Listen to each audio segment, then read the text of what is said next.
Well, what a great game today. Got to give a lot of credit to Wake Forest. I thought their starting pitcher, Drew Loprick, I hope I'm pronouncing that correctly, thought he did an unbelievable job. Had a sinking fastball going today. I thought from an approach standpoint today, out of the 3 ball games that we played in, he made it the toughest on us to have a sound approach because his fastball was moving so much. We would look middle in because it's sinking in on our righties, and then he would throw the fastball away and it's sinking, and kept his breaking ball off the plate to right-handed hitters. He didn't give us a lot of off-speed pitches to hit.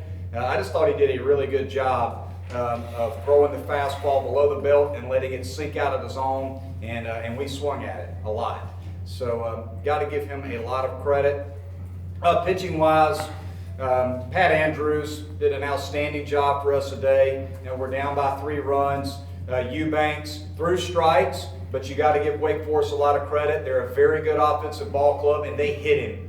They hit him. They scored their runs because they earned them based on how they swung the bat. Because we only walked 2, I believe, and hit 1. So they earned their opportunities early. They had a big inning in the 4th. But then, we get into the 7th inning, and Mike Triller, we got to give a lot of credit to Mike, is getting an opportunity. Stayed on the fastball away, got it up in the air, and hit it out. And then Jordan Green is kind of a testament to what our players do in terms of doing their job. And we talk a lot about doing your job. And whatever the case may be, when it comes to situational hitting, defensive replacement, pitching out of the pen, whatever the case may be, do your job. And Jordan Green did that. That was a huge walk for us today. That brought up a tying run. And then Chase Pinder hit a fastball up and in, pretty good to tie it. And then we were fortunate, and we were just fortunate in the 9th inning. We had the bases loaded. Chris Oakey had a big double. Seth got hit by a pitch, big double to make it 2nd and 3rd, and they walked Roman. We were fortunate.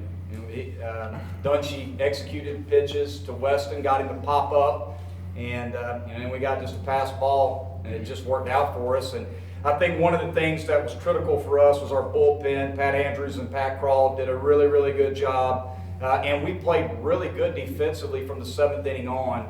Weston Wilson made a couple really nice plays. Chris Williams at first base took away a bunt, made a play to his right where he laid out. So I thought infield defense, we were really, really good there in the last 9 outs. And, we take a lot of pride in winning the last 9 outs of a ball game. And I think I don't know how many 1-run games we've won this year, but a lot of it comes from our toughness and our, just our mentality. It's part of our mentality. We talk about it from the beginning of the fall. We're going to win the last 9 outs. If you want to define a successful ball club in college baseball, it's a team that can win with a 1-run lead with 9 outs to go. If you can win a ball game with a 1-run lead with 9 outs to go, you can win a lot of games in college baseball, and that's one thing that we've done a really good job of today. So just very proud of my ball club.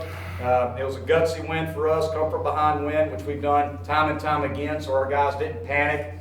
Our guys didn't press. We just stayed the course, which is what we've done all year long, and we found a way to get it done. Questions for the players first? Okay. Oh, players first? Okay. How did you know? Pat, talk to us about the coming in there late and just trying to shut them down and keep them from having any edge at their late game.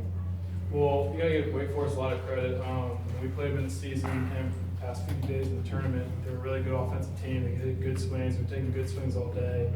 One thing UB and Pat did was when they executed pitches, especially down the zone, they got themselves out. So, working ahead early and getting them to your count is something really important. So just executing pitches down and getting pitchers gains.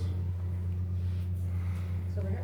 Mike, are they going to have to drag you kicking and screaming out of this ballpark once it's all over? And does this ballpark really suit your swing? Yes, I would say so. And it's going to be sad when we leave this ballpark. There's got to be a magnet or something out there that's just drawing the ball. But yeah, it's going to be a little sad when we leave. Go here to the middle. Please, can you walk us through that home run at bat and how was your chance of that first? Well, I think he started me with the fastball and went to the breaking ball after that. And I was in the advantage count there, and was looking for something elevated, and I got that, and came up big, I guess. I asked you about this earlier in the season, with the power that y'all have in the lineup this year. I think, with the 7 home runs that you've had in the ACC tournament, I think you passed Georgia Tech for the most among Power 5 conferences. Did you have any premonition at all going into the season that you'd have this kind of power in the lineup? I thought with Seth and Oki, we'd have that, but I don't know necessarily with myself or people later in the lineup, but I always thought we'd take great swings when we get the right strikes, and we just drive them, yeah. Over here to Dan. This is for Chase and Mike. With the trouble you guys were having timing Loper's 84-mile-per-hour fastball, was it actually a relief to see a guy come in and throw a more conventional fastball like 90 miles per hour? Yes, I would definitely say so. First guy had a really good two-seam work in, it started, looking like a strike and then kind of just dropped out of the zone. It's a little hard to lay off of, but to have somebody come in and throw a little flatter, it was nice to see that.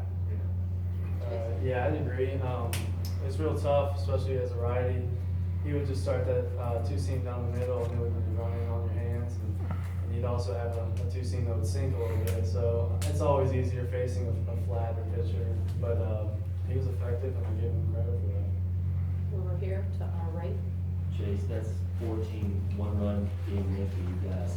How much of the other 13 have keep you guys calm and you know that you still have a chance to win that game? I thank Coach for that. I know when we're struggling or out of whack during the game, and Coach meets us in front of the dugout, he's going to get us straight, and he always does that, so I give him credit. We'll open it up for questions for Coach as well. Start back here in the front. Will? Monty, were you, after Seth got on first base, were you hitting yourself there with that double? It's like, man, maybe I should have put Brian in a little bit earlier, but it worked out in the end, obviously. I thought about it, but actually I didn't want to do it because I wanted us to take the lead first. I kind of have some rules when it comes to managing, especially with the middle of the order. If I ever take a middle of the order guy out, I want us to have the lead. So I wanted to wait until we had him at third base with less than 2 outs. And at the time they had second and third with infield in. I didn't know if they were going to walk Roman or not, and we were going to run a contact play. So we were going to go no matter what on the ground and have him throw us out at the plate, and KJ's just faster. So once he got to third with 1 out right there, we were kind of anticipating, okay, if they pull the infield in, we got to run a contact play here. We got to put a faster runner at third base, and I don't like taking Seth out, that's for sure. But it just worked out. But it's tough to take your best players out of the ball game, especially if you're down or it's tied. Once you have a lead, it's a little bit different scenario. No, I had full confidence. The ball was hit, it didn't get to the wall, so I thought it would be second and third. Regardless, they cut the ball off before it got to the wall, I think. I'm just watching Seth. At that point, is he going to be able to score or not? But we have full confidence with second and third with 1 out. We're going to get it done. But they did the right thing. They walked Roman to set up the double play, and Weston just popped the ball up. You got to give Dungy credit. He threw a good fastball, and just got by him a little bit, and we popped it up, and that's baseball. I don't like taking our better players out. Good. After beating Louisville yesterday, it was #1 in the RPI. I think you all moved up to #7 in the RPI. Do you all feel that you're a national seed regardless of the outcome tomorrow? Well, I think we've done a really good job of controlling what we can control. And that's, when we went into this tournament, we drew a really tough pool with Virginia, the defending national champion, and Louisville, who I believe is the best team I've seen. I think they're one of the best teams in the country. And Wake Forest has been swinging the bat exceptionally well and has played really, really well here. I think we've done a really good job of doing everything that we possibly can to put a resume together that deserves some recognition.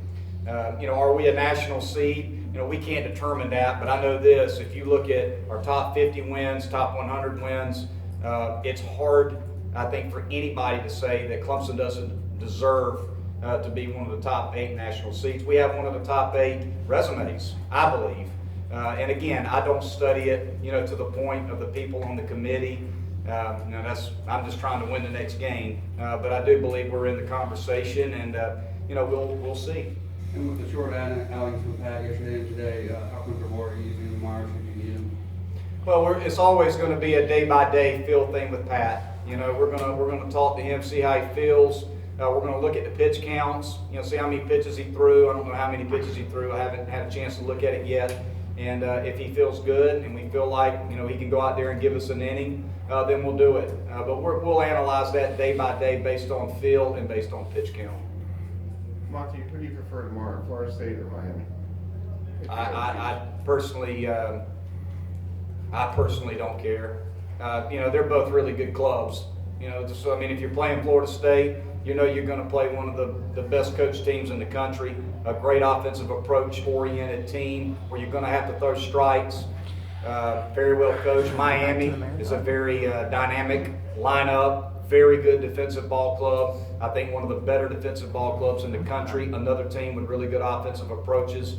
So to beat Florida State or to beat Miami, you got to throw strikes and make every single play because they're not going to give you anything, and they're going to run strike throwers out there on the mound. So it's going to be, basically it's going to come down to catch and throw and who makes the fewest amount of mistakes. And that's what happens at this time of year. You're playing really good clubs. So, we're in a great position. We're in the championship, so whoever it is who it is. And I think we're going to be excited, obviously, about the opportunity to be in the championship.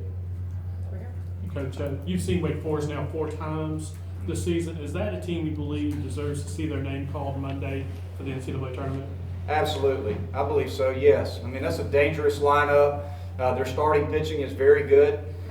So, yeah, I absolutely believe they should be in, have their name called on Monday. We have 2 more, right here, and Kevin. Go ahead. Coach, what's Chris Williams meant to this ball club, being able to move him back and forth from third to first? Well, again, Chris just does his job, and whatever that is, we put our guys sometimes in some tough situations as coaches. It's not like I've just stuck somebody over there and played them the whole year. We've moved guy after guy after guy in at third base, and Chris Williams came in here as a catcher, and had never played first base and never played third base, and heck, I put him at first, try to get him in the lineup. I put him over at third. He's a team guy, and I think that's what we exemplify. If you look at these guys and what they do for us, they're team guys. They're going to do whatever it takes to help us win a ball game, and that's the kind of kids we want. The question I want our players to ask every single day is, what can I do to help our team win? And that's all that matters to me, and I hope that's what matters to them. We don't care about stats. We don't care about our own personal success. It all boils down to, what can I do to help this team win today? Can I impact the game on defense? Can I impact the game on the bases, on the mound, at the plate, get a bunt down, move a runner, battle with 2 strikes, wear a pitch, whatever it takes. And that's what kind of players we've got. We're a blue-collar oriented club. We're a tough club. And it just boils down to, what is it going to take for me to win a ball game? That's what our guys do. Last question. Yeah, just wondering, have you settled that starting pitcher for tomorrow? And forgive me if you said it, I missed it. No, I haven't. I'm trying to enjoy the win over Wake Forest right now. We'll definitely talk about it, on the bus. I'll talk to Coach C, Coach LaCroix, Starbuck, Cop. We all talk as a staff and go over every scenario and then try to make a decision. But no, I haven't decided yet who we're going to start. But we'll talk about it as a staff and then try to make a decision. Thanks very much. Congratulations.